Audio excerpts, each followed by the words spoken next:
우리 친구들 안녕하세요. 오늘 이 시간에는 지난주에 이렇게 내주었던 영상과 또 거기에 대한 문제들 이렇게 풀이하는 시간입니다. 아마 영상의 속도가 조금 빨랐고, 그리고 이 문제가 우리 친구들에게는 조금 어려웠을 수도 있겠다 싶어요. 왜냐하면 아직 안 배운 것도 있거든요. 그럼에도 불구하고 영상을 잘 살펴보고 이렇게 끝까지 풀어준 우리 친구들 고맙습니다. 그러면 이제 첫 번째 문제부터 함께 이렇게 해보도록 하지요.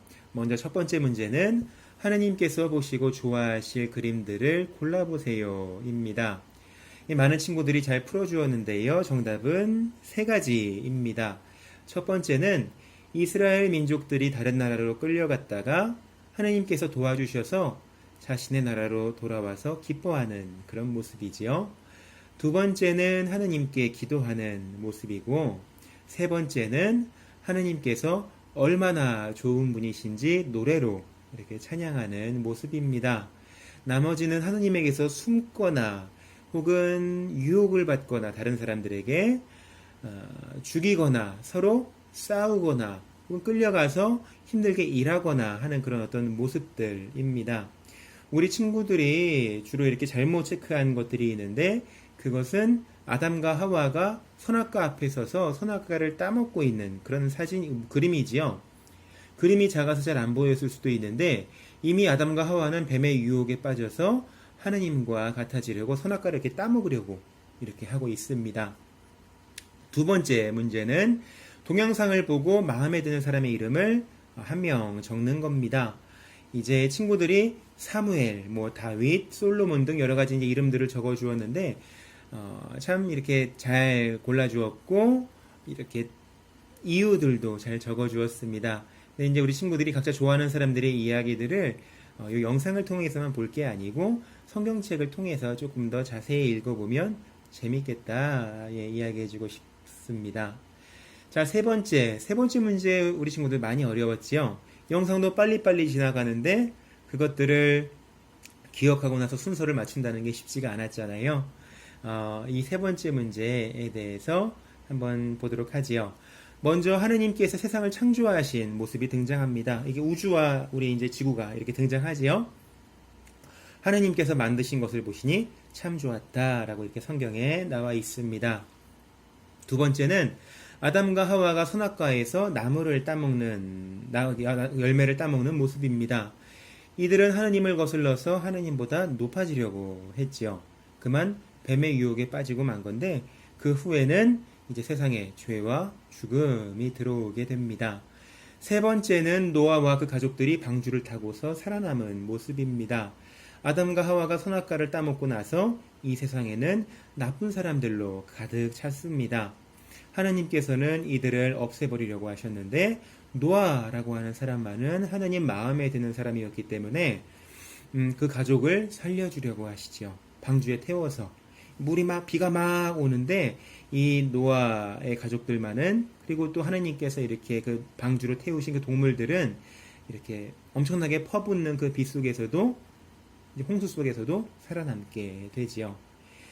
이렇게 하나님께서는 물로 세상을 싹 이렇게 씻어버리셨는데, 그렇게 하시고 나서 마음이 너무 아프셨어요. 그래서 다시는 세상을 멸하지 않겠다. 내가 물로써 세상을 다시는 이렇게 멸망시키지 않겠다라고 하시면서 무지개 이렇게 보여주시면서 약속하시지요. 네 번째는 아브라함의 모습입니다. 노아의 후손들이 세상에 퍼져나갔는데, 그 중에 아브라함이라는 사람을 하나님께서 콕 이렇게 찍으십니다. 어떤 친구들은 왜 꼭 아브라함이었어요? 라고 궁금해할 수도 있겠지만, 신부님도 잘 몰라요. 하나님께서 하시는 일이니까요. 그렇지만 하느님은 아브라함을 부르셨고, 아브라함을 통해서 많은 사람들이 복을 받았다라고 하는 게 중요한 겁니다. 하느님은 아브라함에게 너가 지금 가지고 있는 거 다 버리고 내가 약속한 곳으로 떠나라고 이야기하셨는데, 사실 우리한테 그런 말씀을 하시면 내가 가지고 있는 거 다 버리고 떠나기 쉽지 않잖아요. 그런데 아브라함은 떠났어요. 이제 아브라함은 하느님의 말씀을 따랐거든요. 아브라함과 그리고 그를 따랐던 사람들은 하나님께 복을 많이 받았습니다. 다섯 번째는 모세가 하나님으로부터 십계명을 받은 겁니다. 사실 이전에는 이 그림 이전에는 몇 가지 내용들이 숨어 있습니다. 아브라함이라고 하는 사람이 약속의 땅에 도착해서 이제 그의 후손들이 그 땅에서 살기 시작했어요. 사람이 참 많아졌지요. 그런데 거기에 살다가 그 땅에 비가 오지 않아서 먹을 것을 구하러 이집트로 이렇게 내려갑니다. 그리고 그들은 거기에서 살게 되죠. 그런데 이집트 사람들은 이스라엘 사람들의 수가 많아지자 걱정하기 시작합니다. 아, 얘네가 사람이 많아져서 우리 땅을 차지하는 거 아니야? 그렇게 이제 생각하게 되면서 이스라엘 사람들을 괴롭히고 이스라엘 사람들에게 많은 일을 시키죠. 이에 참다 못한 이스라엘 사람들이 이집트를 탈출하게 됩니다. 그리고 하느님께서는 이 탈출하는 것들을 도와주셨고 이들이 약속의 땅에 이르기까지 또한 잘 갈 수 있도록 도와주시지요. 뿐만 아니라 요 이제 그림에 나와 있듯이 이스라엘 민족들에게 그들이 지켜야 할 법을 이렇게 내려주시지요. 여섯 번째는 유다와 이스라엘 두 나라로 갈라진 내용입니다. 여러분이 이미 영상에서 보았듯이 이스라엘 민족은 다시 약속의 땅으로 돌아와서 살게 되지요. 그리고 주변 나라에 지지 않기 위해서 자신들도 강력한 왕을 갖기를 바랍니다. 이들은 하느님께 왕을 주세요 라고 청했고 왕을 받았습니다. 그런데 이들은 자신들이 받은 것에 대해 만족하지 않았고 서로 질투하고 더 많은 것을 가지려고 했거든요.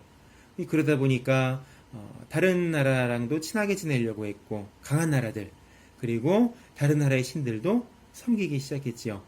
자, 이런 욕심들을 갖고 살다 보니까 어떻게 돼요? 한 나라에 있는 사람들이 서로 이렇게 싸우게 됐습니다. 자, 일곱 번째는 결국 하느님의 성전이 무너지고 나라가 멸망하는 모습입니다. 어려운 상황 속에서도 이스라엘 민족들은 계속 다른 나라의 신들을 섬겼지요. 그러면서 그 나라 사람들하고 이렇게 친해지려고 했는데 참 웃기게도 그 다른 나라의 사람들이 이스라엘에 와서 이 이스라엘을 빼앗아 버립니다. 그리고 이스라엘 사람들을 자기네 나라로 이렇게 일하게 끌고 가지요. 여덟 번째는 이스라엘 민족들이 다시 약속의 땅으로 돌아온 모습입니다.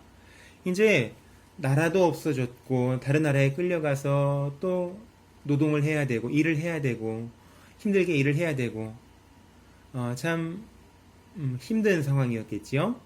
근데 이들은 다 끝났어 라고 포기하지 않았고 하나님께서는 이 세상을 만드신 분이신데 또한 우리를 만드신 분이신데 우리를 버리시겠어? 하나님, 저희가 그동안 했던 행동들, 생각들 다 잘못했습니다. 저희를 도와주십시오 라고 기도를 했고 하나님께서는 이 기도를 들어주셨어요.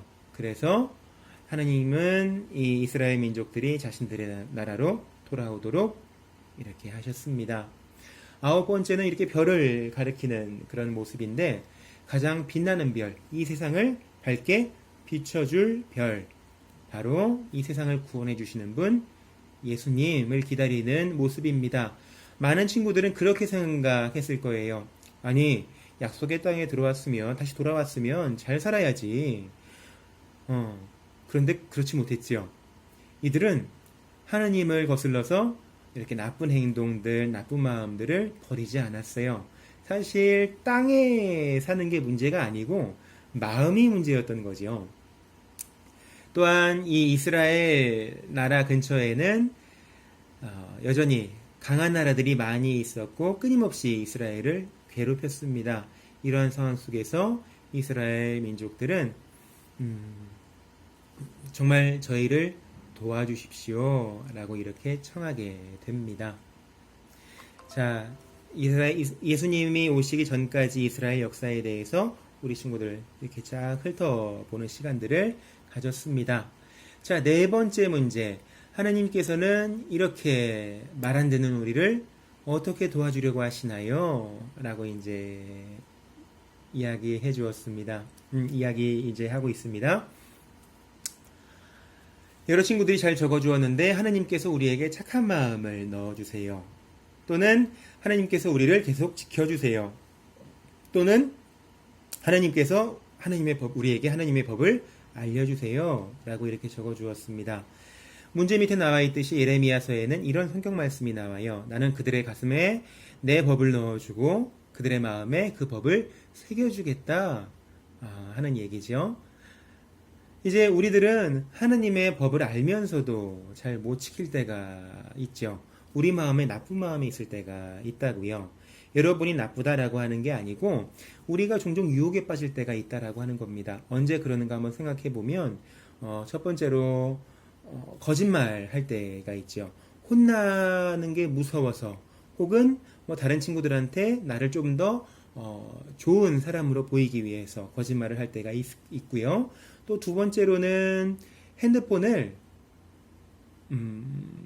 부모님 몰래 하거나 혹은 핸드폰을 더 하겠다라고 하면서 이게 때를 쓸 때가 있다라고 하는 겁니다. 우리가 핸드폰을 잘 쓰고 또 우리가 공부해야 될 때 잘 하고 또 뭐 우리가 청소해야 될 땐 잘 청소하고 하면 문제가 되지는 않는데 사실 우리 핸드폰을 쥐고 있다 보면 나도 모르게 시간 흘러가는 때가 있잖아요. 그래도 우리들은 때를 쓸 때가 있죠. 세 번째는 친구들과 싸울 때가 있다라고 하는 겁니다. 나를 괴롭히는 친구들과 싸울 때도 물론 있지만 때로 우리들은 친구들에 대해서 나쁘게 이야기할 때가 또 있다라고 하는 겁니다. 신부님이 지금 우리 친구들에게 이야기하는 행동들 어떤가요? 좋은가요? 싫은가요? 아마 우리 친구들 별로 좋지 않은 행동이에요. 저는 이런 행동들 하기 싫어요. 라고 얘기를 하겠지만 우리는 그럼에도 불구하고 이런 행동들을 할 때가 있다라고 하는 거죠. 예수님께서는 이런 우리들을 위해서 끝까지 함께 하셨습니다. 우리가 착한 마음을 가지도록 말이죠. 사람들은 만약에 잘못들이 드러났을 때 그런 이야기들을 합니다. 전 아닌데요. 저는 잘못한 적이 없는데요. 이제 그런 이야기들을 하면서 제가 잘못했어요. 전 아니에요. 라는 그런 이야기들을 하는 거죠. 예수님의 시대 때에도 마찬가지였어요. 예수님께서 하나님의 말씀을 전하시면서 우리들의 잘못들이 이렇게 하나씩 하나씩 드러나게 이렇게 하셨는데 사람들은 자신들이 잘못했다라고 하는 것을 인정하지 않고 오히려 예수님을 죽이려고 했지요. 예수님께서는 조용히 십자가에 못 박히십니다. 그 모습을 우리들이 보고서 내가 잘못했는데 내가 잘못한 건데 예수님께서 이렇게 십자가에 못 박히시고 마음이 너무 아프다. 예수님 죄송해요. 라고 하는 그런 생각들을 가지게 되었죠. 예수님께서는 그냥 죽지 않고 부활하셔서 이러한 우리들에게 이야기해 주십니다. 얘들아 두려워하지 마라. 그리고 나를 따라라 라고 이렇게 이야기해 주시지요. 우리 친구들 예수님처럼 살고 싶다라고 하는 그런 마음들 가지고 있을 겁니다. 예수님처럼 주변 사람들에게 좋은 이야기를 해주고 그리고 어려워하는 사람들을 도와주고 하는 그런 어떤 착한 마음을 가지고 싶다라고 생각하지요.